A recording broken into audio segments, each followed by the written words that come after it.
16 years away, and Thomas Sterling had finally come home. We are home, Rosie. You're looking at her. I am Beatrice Thorne. This is my private estate. No. This belongs to the Sterling family. But the name meant nothing here anymore.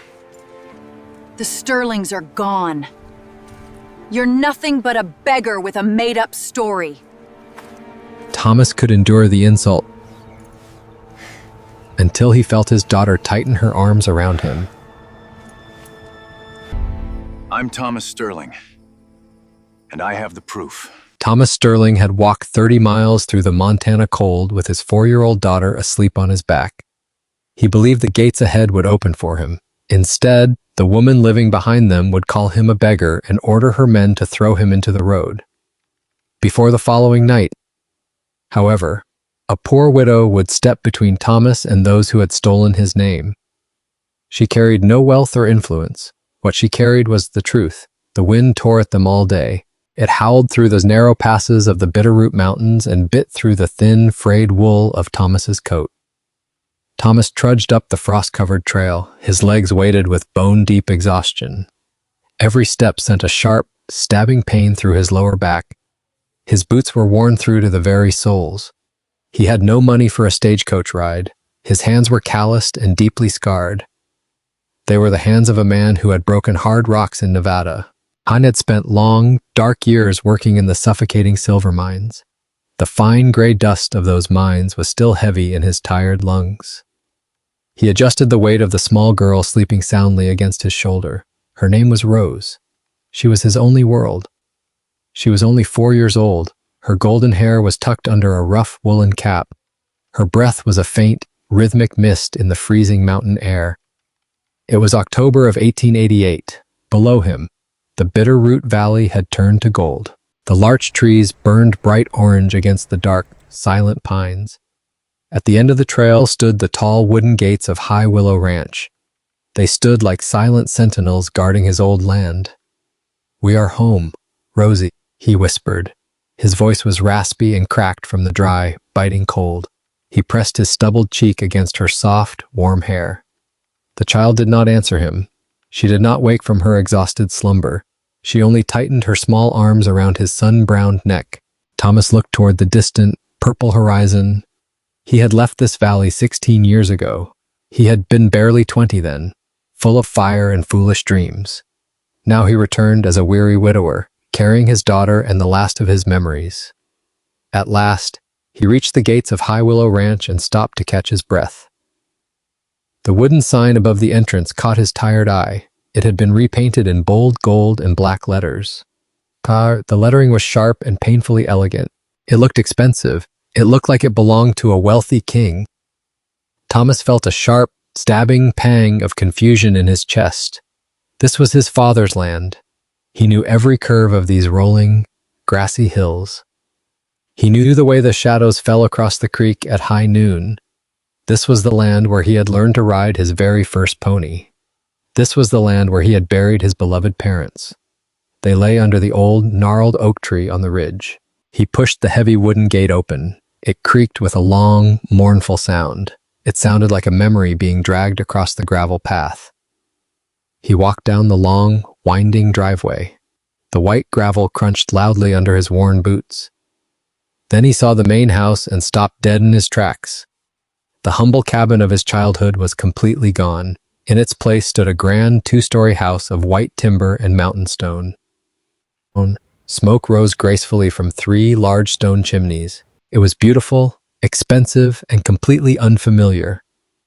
Fine carriages filled the yard as wealthy guests arrived for the following day's autumn gala. Thomas looked down at his patched trousers and his road-stained hat. Beside the guests, he looked like a beggar who had wandered into a dream. He approached the porch steps slowly. A woman in a deep burgundy dress stepped forward. Her dark hair was arranged in an elaborate, shimmering crown. She carried herself like a woman accustomed to being obeyed. She studied Thomas as if he were an unwelcome stranger from another world. "Can I help you, traveler?" she asked. Her voice was as sharp as mountain ice. It had no warmth for a stranger in need. It had no welcome for the poor and the weary. Thomas took off his battered hat. He held it against his chest with both hands. "I'm looking for the owner," he said softly. He tried to keep his voice steady and strong despite his fatigue. The woman let out a short, dry laugh. It was a mocking, cruel sound that echoed off the stone walls. "You're looking at her," she replied. "I am Beatrice Thorne. This is my private estate." Thomas felt the ground shift beneath his feet. He felt a buzzing, dizzying sound in his ears. "No," he said, shaking his head slowly. "This is the High Willow Ranch. It belongs to the Sterling family." Beatrice's eyes narrowed into thin, dangerous slits. The guests on the porch went suddenly quiet. "The Sterlings are gone," she snapped, "Marcel. They are nothing but a ghost story in this valley now. They lost this land during the Panic of '73. My father bought the debt for pennies. He rebuilt this place from the mud and the filth. Now, state your business or get off my property." Thomas looked at the faces of the arriving guests. They were whispering behind their gloved hands. They were pointing at the holes in his boots. They were pointing at the dirty child on his back. He looked down at Rose. She had woken up from the noise. She was staring at Beatrice with wide, frightened eyes. She hid her face in the crook of his neck. "I am Thomas Sterling," he said. His voice trembled beneath the weight of his exhaustion. "My father was Elias Sterling. He would have died before giving this place up. His father's final letters had mentioned illness and mounting debt, but they had never mentioned the loss of the ranch, whether from pride or a desperate wish to protect his son. Elias had carried that humiliation alone." Beatrice let out another cruel, high-pitched laugh. "A Sterling?" she asked the watching crowd. "The Sterlings were weak cowards. They ran away when the banks came calling. You're nothing but a common vagrant. You are a beggar with a sad, made-up story. Go back to whatever hole you crawled out of." Thomas stepped closer to the porch. His heart was hammering hard against his ribs. "I have the legal papers," he said. "I have the letters my father sent me in Nevada. I have the proof in my coat." Beatrice snapped her fingers sharply. Two large men stepped out from the porch shadows. They wore foreman's clothes and heavy leather gun belts. Their faces were hard and weathered by years of cruelty. "Throw this man out," she ordered. "And if he returns, set the hounds on him." "I won't have my guests disturbed by a tramp." One of the men grabbed Thomas by the arm. His grip was like a cold iron vice. Thomas tried to pull away with all his might. He was too weak from the long journey. He had not eaten since yesterday morning. "Don't touch my daddy," Rose cried out. The sound of her voice was high and thin. It pierced the quiet of the afternoon like a needle. The foreman shoved Thomas toward the gate. He stumbled on the sharp gravel, twisting his body to shield Rose from the fall. "Get moving, beggar," the man spat. Some guests looked away in discomfort, but not one of them stepped forward to help. The musicians inside the house resumed their rehearsal. The lively fiddle tune followed Thomas toward the gate. Thomas stood at the edge of the dirt road. He watched the heavy wooden gates close. He heard the bolt slide into place with a heavy thud. He felt a crushing weight in his very soul. He had promised Rose a real home. He had told her stories of the big, warm kitchen. He had described the beds and the sweet smell of fresh bread. Now that they were standing in the cold dirt, the sun was beginning to set behind the jagged peaks. The temperature was dropping with terrifying speed. A light, dusting snow began to fall. It could kill a cold man by morning. Thomas looked down the long, dark road. The wind began to pick up again. Heinz saw a small, flickering light in the distance. It was a tiny orange glow near the creek. It came from a humble, low-sod house. The house was built into the side of a grassy hill. It was a poor man's dwelling place. Thomas had no other choice. He began to walk toward the light. His legs felt like they would give with every step. Every breath was a struggle against the freezing air. His lungs burned with each gasp. He reached the door of the sod house. He knocked with his frozen knuckles. They were raw and blue from the biting cold. The door opened slowly on leather hinges. A woman stood there in the doorway. She was holding a warm kerosene lamp. The light cast long, flickering shadows across her face. She looked to be in her late 30s. Her face was lined with the marks of a hard life. She wore a simple dress of faded blue calico. A gray wool apron was tied around her waist. Her eyes were kind, but they were guarded. "My daughter is freezing," Thomas whispered. "We have nowhere else to go tonight." The woman looked at the shivering child. She looked back at Thomas's desperate eyes. She didn't ask who he was. She didn't ask if he had any money. She simply stepped aside. She opened the door wide to the warmth inside. "Come in," she said. "Get near the fire before the frost takes your toes." The cabin was small and very cramped. It smelled of dried herbs and sweet pine smoke. A small wood stove glowed red in the corner. The warmth settled on his skin like a blanket. The woman took a thick, colorful quilt from a chest. She wrapped it tightly around Rose. She sat the girl on a small wooden stool. "I'm Sarah," the woman said softly. "I'm Thomas," he replied. He collapsed into a rickety wooden chair. His body finally let go of its tension. Sarah moved with a quiet, practiced grace. She brought a bowl of warm broth to Rose. The little girl began to eat hungrily. Steam curled past her small, reddened face. Then Sarah turned her attention to Thomas. She looked at him long and hard. She held the lamp close to his tired face. "You have the eyes of your mother," she said. Thomas froze in place. His spoon stopped halfway to his mouth. "You knew my mother?" he asked. His voice was thick with sudden emotion. Sarah nodded slowly. "I worked for her when I was just a girl," she explained. "I was a lonely orphan with nowhere to go. She was the kindest woman in the Bitterroot Valley. She taught me how to sew a straight seam. She taught me how to read from the Bible." Sarah looked toward the stove, but her eyes seemed to travel far beyond the little room. "Your mother never treated kindness as charity," she continued. "She gave people work so they could keep their pride. When I first came to High Willow, I owned one dress. My shoes were too small for my feet. Your mother asked me to help in the kitchen.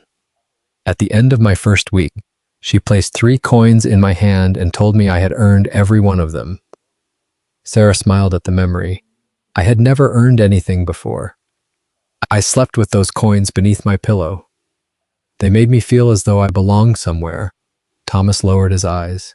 He remembered his mother standing at the kitchen table, flour on her sleeves and sunlight in her hair. As a boy, he had believed her kindness was as ordinary as breathing.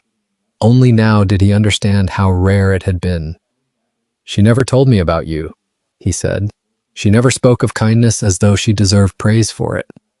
Sarah replied. Rose had stopped eating. She watched Sarah with quiet curiosity, the spoon resting between her small fingers. "Did my grandmother make this house warm too?" she asked. Sarah knelt beside her stool. "She made every place warmer, little one." Rose considered that answer with great seriousness. Then she held out the final spoonful of broth. "You can have some." Sarah's guarded expression softened. "That is your supper." "But you're cold too," Rose insisted. For a moment, Sarah could not speak. She accepted one small taste and handed the spoon back. "Your grandmother would have been very proud of you." Rose smiled and returned to her bowl. Thomas turned toward the stove so neither of them would see the tears filling his eyes. In that cramped sod house, with snow gathering outside, a piece of his mother's goodness had found its way back to him through 2 people who had never met. "Beatrice Thorne says we have no right to be here," he said.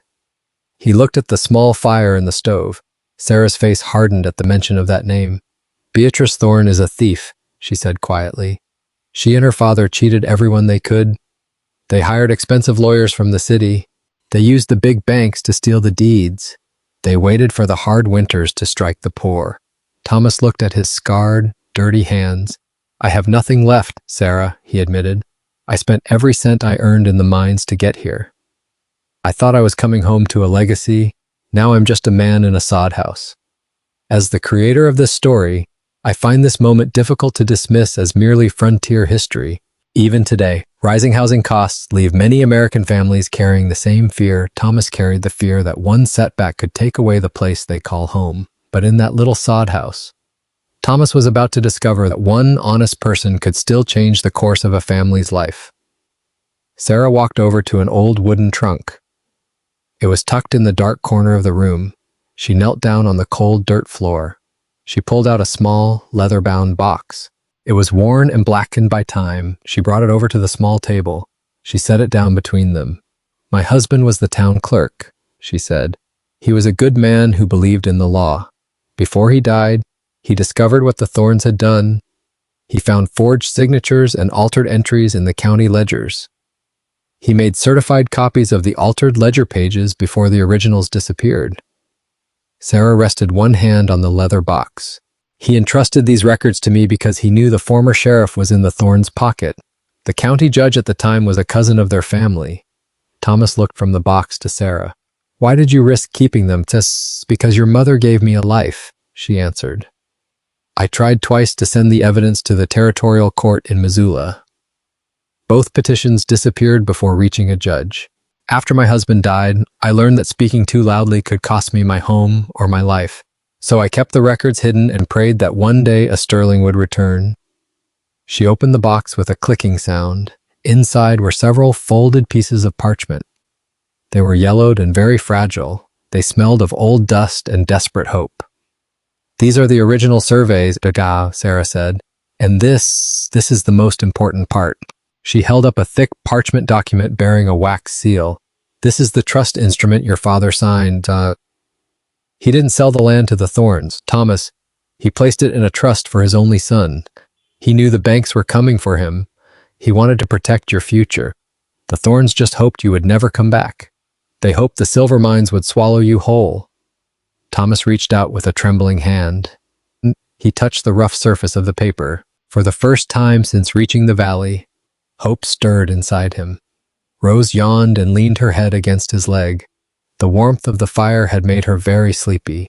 Daddy, can we stay here? She asked. Her eyes were half closed with peace. Thomas stroked her hair with a tender hand. We're going to get our home back, Rosie, he promised. That night, Thomas slept on the floor. He lay on a rug by the wood stove. It was the first time in years he felt safe. The wind howled outside the thick sod walls. Inside a small flickering stove threw warm light. The battle was only just beginning. Beatrice Thorn had money and reach. The next morning, the valley was pure white. A thick blanket of snow covered everything. The air was crisp and sharply clear. Sarah prepared a pot of warm cornmeal mush. She fried some salt pork in a heavy iron pan. The sheriff is coming to the High Willow today, she said. She was staring out the small, sunny-frosted window. Beatrice is hosting her grand autumn gala. All the influential men from the county will be there.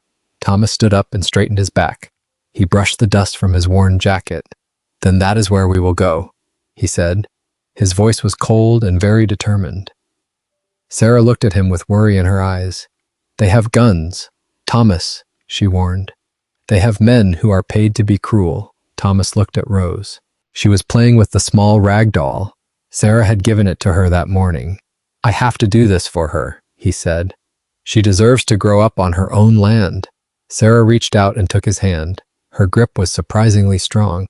I'm coming with you, she said firmly. I am the widow of the town clerk. I have the testimony of my husband's journals. They can call you a liar, Thomas, but they won't dare call me one. They set out through several inches of fresh snow. The walk back to the ranch house was different this time. The air felt thinner and sharper. Thomas didn't feel like a beggar anymore. He felt like a king returning to his throne. He carried the leather box under his arm. When they reached the gates, the guards stepped out. They were the same men from the day before. Back again, are you? One of them sneered. Thomas didn't stop walking. Move aside, he said. I have lawful business with the sheriff. He saw Sarah Miller before the guard could answer. Beatrice appeared at the top of the drive. She wore the same burgundy dress beneath a dark wool cloak.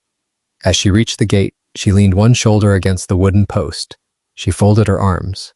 So the beggar has returned, she said. Her gaze moved to the leather box beneath Thomas's arm. And this time he has brought a widow to improve his story. Sarah stepped forward before Thomas could respond. Her hands remained open at her sides. Her voice was calm. Thomas Sterling has brought no invented story, Beatrice. He has returned to the land his father placed in trust for him. Beatrice's mouth tightened. You expect me to surrender my estate because you say his name with confidence? No, Sarah answered. I expect you to let the sheriff examine the original county records my husband preserved. The guards exchanged uneasy looks. Everyone in the valley knew Sarah Miller did not speak carelessly.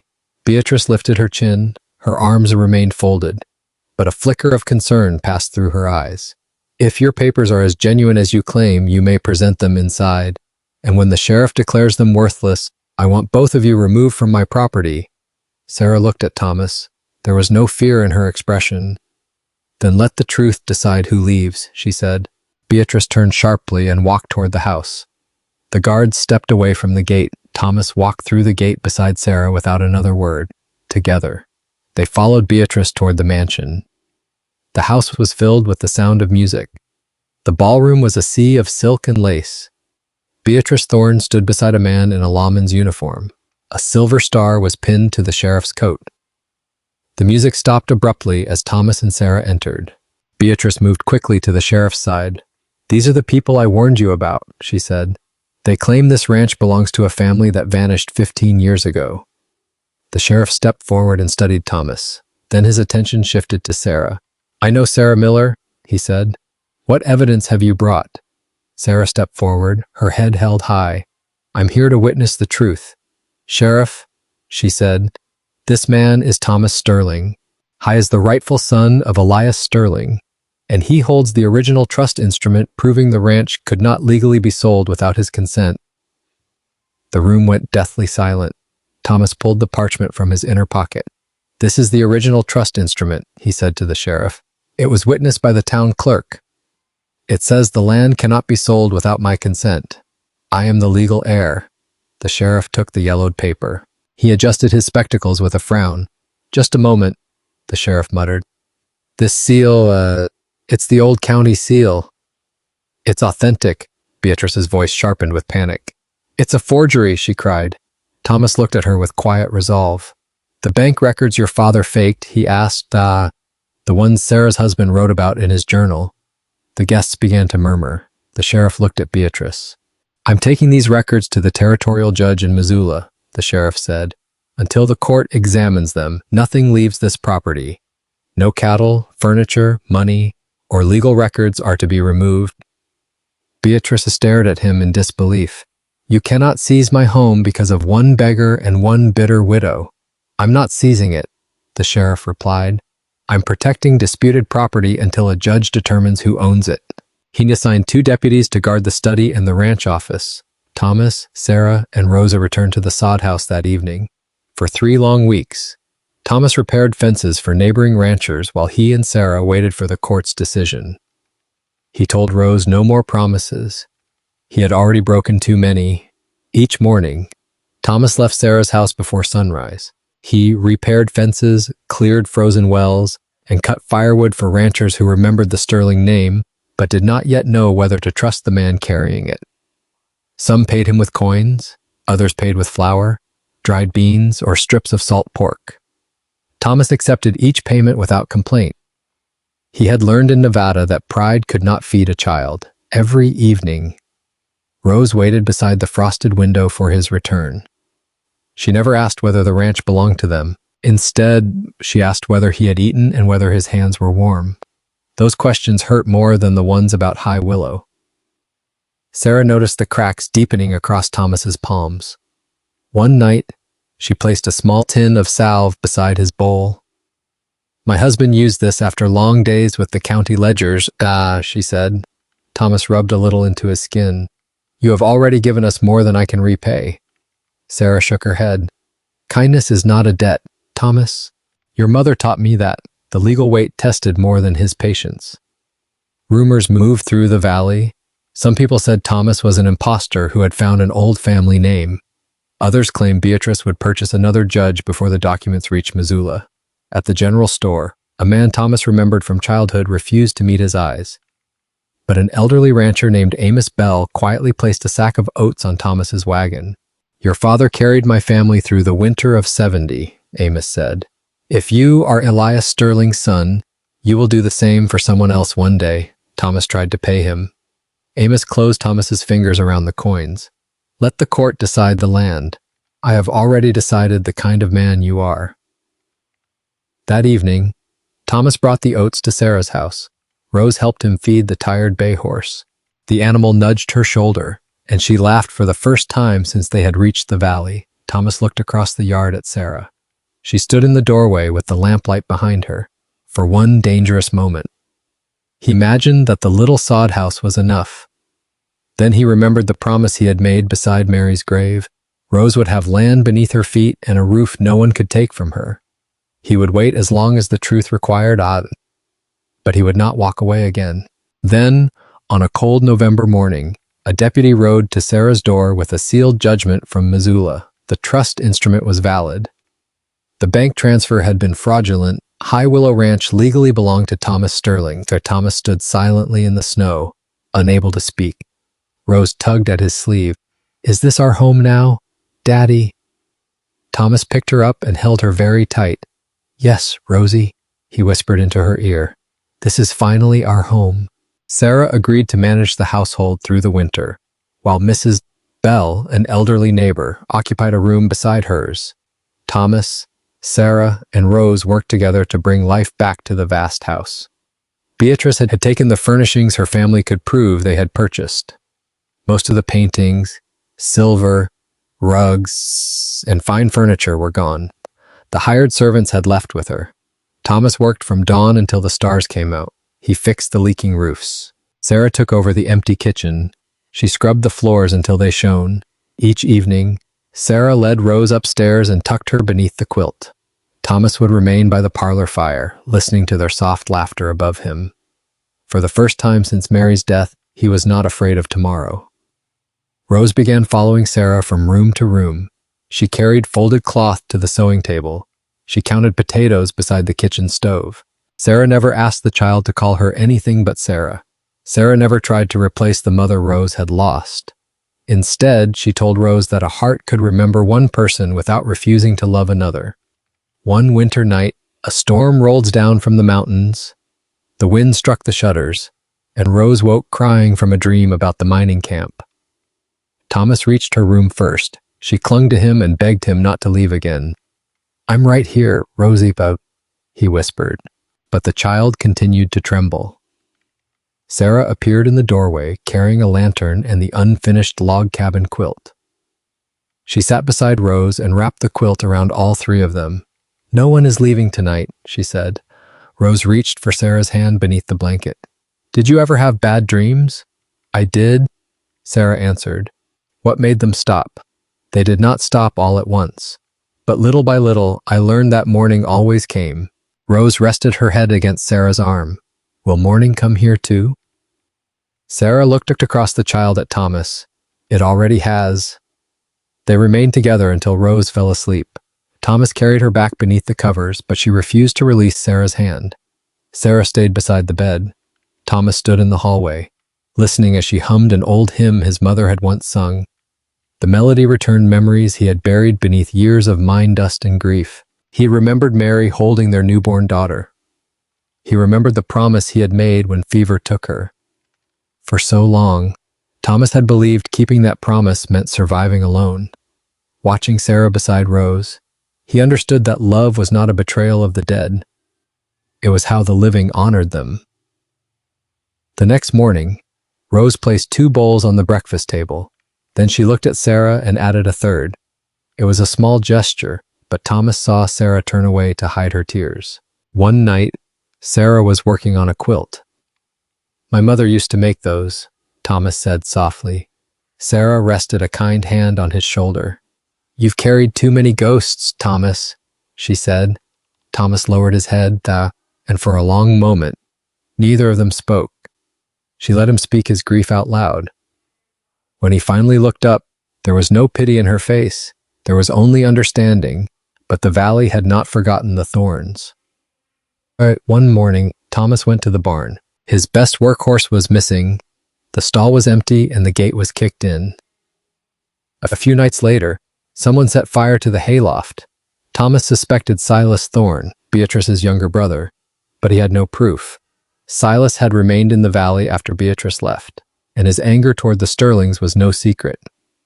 Thomas reported both incidents to the sheriff, without a witness or physical evidence. However, the law could do little more than record the complaint. The sheriff promised to question Silas, but Thomas knew that a warning would not end a grudge built over 15 years.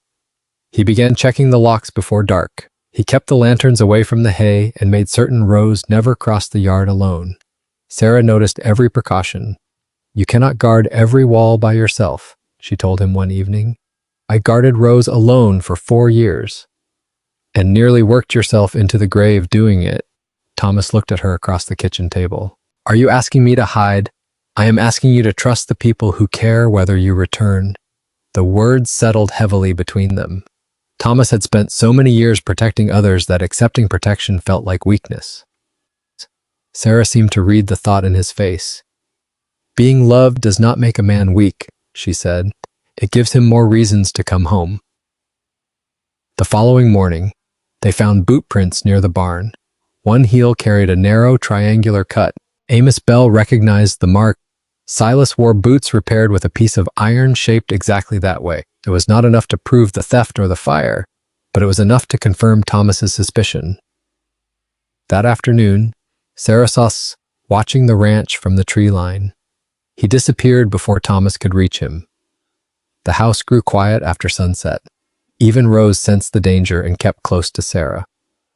Thomas rode into town the following morning and told the sheriff what Sarah had seen. The sheriff promised to send a deputy past the ranch before nightfall. Later that afternoon, a ranch hand found another section of fence broken near the creek. Thomas saddled the remaining horse and rode out to inspect it. By the time he reached the creek, the sun was casting long shadows across the water. A rifle shot cracked through the valley. The bullet struck the pine tree beside him, showering his coat with splinters. Thomas dropped behind a granite boulder. "Walk away from the ranch, Sterling," Silas shouted from the trees. Thomas recognized Silas's voice immediately. He kept his voice calm. "The court has decided, Silas. Nothing you do here will change that." Another shot struck the rock several feet away. Thomas drew his rifle but kept the barrel pointed toward the ground. He had survived too much violence to welcome any of it again. Then hoofbeats sounded along the creek. Sarah appeared on the old bay horse, followed by the sheriff and 2 neighboring ranchers, from the kitchen window. Sarah had seen Silas riding toward the creek several minutes after Thomas. Sensing trouble, she had gone straight for help. Silas stepped from the trees, searching for an escape. "Put the rifle down," the sheriff ordered. For one terrible moment, no one moved. Then Silas looked at the witnesses surrounding him and let the weapon fall into the grass. Sarah dismounted and hurried to Thomas. A shallow cut marked his cheek where the wood had struck him. "Are you hurt?" she asked. Her voice trembled despite her effort to remain calm. "Nothing that won't heal," Thomas replied. She pressed a clean handkerchief against the cut. "You came for me," he said quietly. Sarah met his eyes. "I will always come for you." The sheriff arrested Silas and took him to the county jail. The missing workhorse was later found tied behind an abandoned hunting cabin. Under questioning, Silas admitted stealing the horse and setting fire to the hayloft. The threat to High Willow was finally over.